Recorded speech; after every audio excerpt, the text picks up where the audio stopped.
কি ভল্টুদা, মেসিকে কেমন দেখলে গো?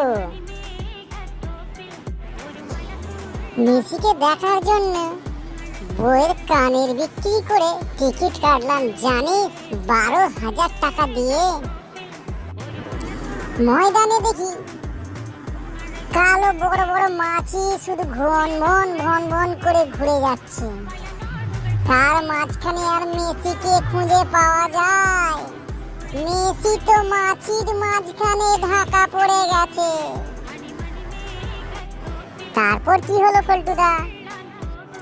মেসি নিজের পান বাঁচানোর জন্য লুকিয়ে পালিয়ে গেল। তারপর আর কি, মুখটা কেলিয়ে বাড়ি ফিরে এলাম। বউয়ের হাতে কেলানি খেলাম। এই দুঃখ আর কাকে বলবো বল।